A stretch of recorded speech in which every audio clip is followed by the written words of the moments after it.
At the luxury hotel I thought was for our anniversary, my wife handed me a gift bag and said, "This will change everything." I reached inside and pulled out a flash drive.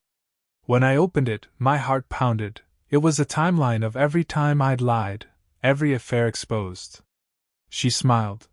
"You don't have to explain. I already took everything." Then she vanished from my life. So this happened a few months ago, and I'm still not sure how to fully process it. I haven't told anyone in my real life about this yet. I guess I'm here because I don't know what else to do. Maybe I just need to let it out. I was married for 15 years. We met when we were both in our late 20s, working at the same mid-sized marketing company in Makati, Philippines. She was in client services, I was on the creative side. Her name is Mia. Not her real name, but close enough. She was beautiful, kind, and always made people feel comfortable around her. I was the sarcastic, more withdrawn type. Opposites, but we worked. At least I thought we did. We got married in a small ceremony in Tagaytay. That place always had a special meaning for us. We used to go there every few months just to breathe. Even when life got chaotic, Tagaytay was our peace. Fast forward to this year. Our 15th wedding anniversary was coming up. I was honestly surprised she even remembered, because things between us had been distant. Not cold. Not angry. Just quiet. We barely talked unless it was about the kids or bills. We didn't fight much, but we didn't laugh much either. She told me she booked a weekend for us at a luxury resort in Tagaytay. I didn't even ask questions. I just thought, maybe she wants to try again. Maybe she still cares. I didn't think I deserved that. Because yes, I had been cheating. Not just once. Not just one woman. I was reckless. I didn't plan on being that kind of man. I had excuses, I told myself, pressure from work, loneliness, my wife pulling away, whatever. But at the end of the day, I made those choices. I lied. I snuck around. I thought I was being smart. We checked into the hotel late Friday afternoon. It was the nicest place I'd ever stayed in. Huge glass windows, soft jazz playing in the lobby, staff that called us sir and ma'am, like we were royalty. She had booked a villa with a view of Taal Lake. Everything felt surreal. Like a dream I didn't deserve to be in. The first night, she was quiet. Polite. Almost too polite. She poured us wine, sat across from me, and asked about my work. I answered in short words. I wasn't sure what to make of it. I thought maybe she was trying to warm back up to me. I didn't know what was coming. The next morning, after breakfast, she handed me a small black gift bag. It was nothing fancy. Just a plain paper bag with a gold ribbon tied at the handle. She smiled, soft, but serious. "This will change everything," she said. I laughed a little. Nervous. "What is it?" She didn't say anything. Just nodded at the bag. Inside was a flash drive. Still confused, I plugged it into my laptop. There was one folder. Named Truth. I opened it. Inside were dozens of files. Labeled by date. Some going back years. The first one I clicked was a spreadsheet. It had my name. Dates. Times. Locations. And then, the names of women. Every single one. She had known about everything. Photos. Screenshots of texts. Screenshots of hotel bookings. Even voice recordings. There was a video of me at a bar with one of them. Laughing. Touching her hand. Another video of me kissing someone in a car. My hands were shaking.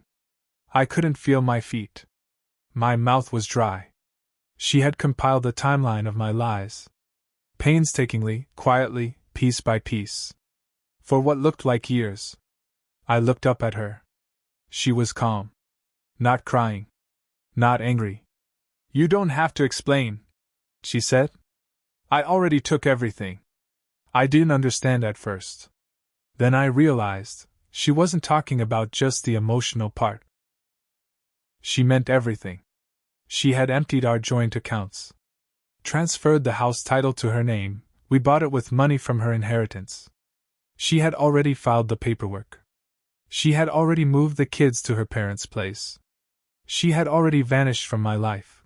This was just the final bow. And then she got up, left the room, walked out with nothing but her phone. She never looked back. And I sat there, staring at the screen, the flash drive still plugged in, seeing my whole betrayal laid out in black and white. I didn't move for hours after she left. I just sat there in that luxury suite, the soft hum of the air conditioning suddenly feeling deafening. Her words kept repeating in my head. I already took everything. She wasn't bluffing. I checked our bank accounts. Empty. I called my assistant at work. She hesitated before telling me. Sir? HR said they'll call you. That's when it hit me. She didn't just destroy my personal life, she hit every part of me. And she didn't raise her voice, didn't throw anything, didn't cry. She just executed. When I finally left the hotel later that night, I was driving on autopilot. I didn't go home, well, I couldn't. Because when I tried, the guards at the subdivision gate told me the name on the property was updated and I wasn't on the list anymore. I felt like a ghost. I parked nearby, not knowing what else to do. I called her. Straight to voicemail. I texted. No reply. I messaged her sister. Blocked. Her parents? Blocked. Then it got worse. 3 days later, I got an official-looking email from my company's legal department. She had submitted everything, the files, the photos, the receipts, to my employer's ethics office. Why? Because 2 of the women I had affairs with were junior employees at my firm. Company policy strictly prohibited relationships like that, especially unreported ones. So yeah, I was screwed. They offered me a quiet exit. No legal action, but I had to sign an NDA and leave immediately. No recommendation. No references. One mistake? Maybe forgivable. But Mia had mapped out years of affairs. She didn't just leave me. She erased me. But here's where the twist comes in. 2 weeks after everything fell apart, I got a call. From a number I didn't recognize. It was one of the women I had been seeing, let's call her Trixie. Not her real name, but fitting enough. She sounded frantic. I didn't know she had it all, she said. She emailed me. Told me to stay away from you or she'll go to the media. Wait, what? She threatened you? I asked. No. She warned me. But she also sent me something. A copy of the folder. Your folder. Turns out Mia hadn't just collected proof. She distributed it. She sent copies of the flash drive to everyone involved. And not just them. My parents. My boss. My friends. Even my gym trainer. Everyone who ever asked, "How are you and Mia doing?" They got the answer. Every lie, every night I said, "I'm working late." Every business trip, that was really a weekend with someone else, everyone knew now. I was exposed. Then Trixie said something that made my stomach twist. She told me she's not finished. What do you mean? I asked. She said this was just phase 1. Phase 1. I didn't sleep that night. I just kept checking my phone, waiting for the next blow. And it came. 4 days later, I received a formal notice from a lawyer. Mia was filing charges, emotional abuse, asset concealment, and worst of all, an affidavit from someone I had paid to stay quiet. I don't even remember their name. She found everything. I was losing it. I couldn't think. I didn't even know where to sleep anymore. My friend offered his couch, but when I got there, he just looked at me and said, "Man, she sent me the folder too." Even he didn't want me around. My world was collapsing, not piece by piece, but all at once. And then came the most unexpected twist. I started getting sympathy messages. From other women. From ex-affairs. Some were apologizing.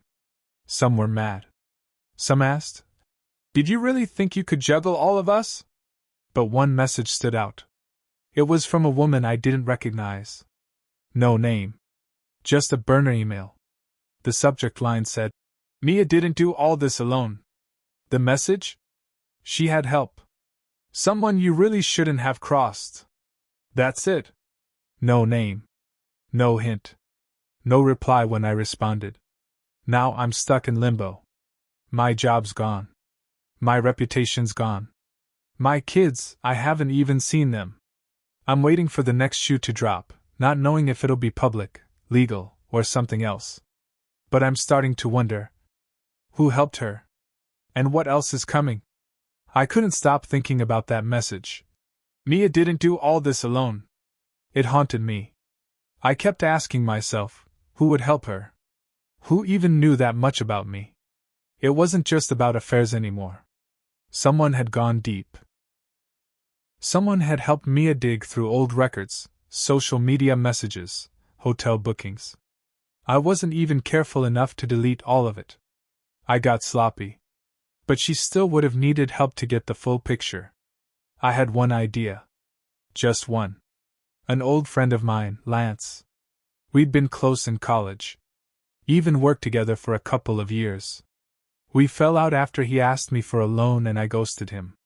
He said I changed after I got married. I never paid much attention to that. Thought he'd move on. But now, I remembered something. About a year ago, Mia mentioned she ran into Lance at a conference in BGC. Said he looked different. He'd been working in IT security. Back then, I brushed it off. But now it hit differently. Mia never told me they kept in touch. So I reached out to Lance. His number didn't work. His socials were all set to private. But when I searched deeper, I found a LinkedIn profile. Still public. He was now the lead cybersecurity consultant for a private digital forensics firm. It all made sense. If anyone had the tools and the motive to help Mia tear me apart, it was him. I sent him a message. Just 4 words. "Was it you, Lance?" No reply. Not for days. But then, a week later, I got an envelope in the mail. No name. No return address. Inside was a printed photo. It was me, from almost 10 years ago. In a hotel elevator. Kissing a woman I barely even remembered. Back then, there weren't even smartphones good enough to capture that shot. This was from a security cam. A security cam. Attached to the photo was a sticky note. "Not everyone forgets." I broke down. It wasn't just Mia. She had weaponized someone else's pain. Someone I betrayed, dismissed, and underestimated. And now? They were tearing my entire past apart. Then came phase 2. A blog went live. Anonymous. But the name of the blog was The Life He Lied About. Every few days it dropped a new chapter. Chapter 1. The first lie, how I cheated 3 months into our marriage. Chapter 2, The Office Girl, a timeline of my affair with a junior copywriter. Chapter 3, The Secret Condo, yep, the place I thought no one knew about. Every chapter had receipts. Screenshots. Voice recordings. Even timestamps. People started sharing it. On Facebook. On Reddit. On Twitter. It wasn't just a takedown. It was a memoir of my worst decisions. Friends stopped responding. My old boss unfollowed me. My mom messaged me just 3 words. "What is this?" And the kids? I saw a photo of them on social media, my daughter's birthday. I wasn't there. Another man was. Standing next to Mia. Holding the cake with her. At first, I thought he was a friend. But then I noticed something else in the picture. He was wearing a watch I had seen before. A unique model. One that Lance used to wear. I zoomed in. It was him. Lance. He was with my kids. He was in my house. Mia didn't just have help. She had moved on with the man who helped her ruin me. And somehow, I wasn't even angry. I was just empty. This man, who I left behind when he needed help, now had my family, my trust, and my past in the palm of his hand. And Mia? She wasn't just getting revenge. She was rewriting our entire story, without me in it. Now I wait. I check the blog every day. I don't know how many chapters are left. I don't know what the final one will be. But I know this, Mia doesn't bluff. She finishes what she starts. The blog hit chapter 10. The title, The Father They Don't Know. It had photos of me with the kids at birthday parties, school events, Christmas mornings, every moment that painted me as the present dad. But underneath each photo, Mia had added commentary. Here's what he said to his mistress 10 minutes after this picture. Here's the hotel booking from the night of our son's first soccer match. This is when I realized he was only ever playing a role. It wasn't just about exposing what I did anymore. It was about showing everyone who I wasn't. I didn't think it could get worse. Then I got a call from my daughter's school. Apparently, Mia hadn't blocked me from the emergency contacts list yet. The principal said there was an incident. My daughter had gotten into a fight. Another kid had made a joke about the blog. About me. She broke his nose. I showed up at the school. The security almost didn't let me in. When I finally got inside, Mia was already there. Calm. Composed. Next to her was Lance, holding a tablet, whispering something to the principal. I hadn't seen her in months. When she turned and looked at me, I swear the room dropped 10 degrees. We stepped into a meeting room. It was just the four of us, me, Mia, Lance, and the principal. Mia crossed her arms. Said nothing. The principal tried to smooth things over. We understand this is a difficult time for your family. I cut in. I need to speak with her. Alone. Lance stood up. I'm not going anywhere, he said. I looked at Mia. She nodded. Let him stay. He's seen all of you. I don't think there's anything left to hide. I laughed, bitter and hollow. Then I looked at her. You've ruined me. Mia tilted her head. No. You ruined you. I just told the story. The kids. I started. Know the truth. She said.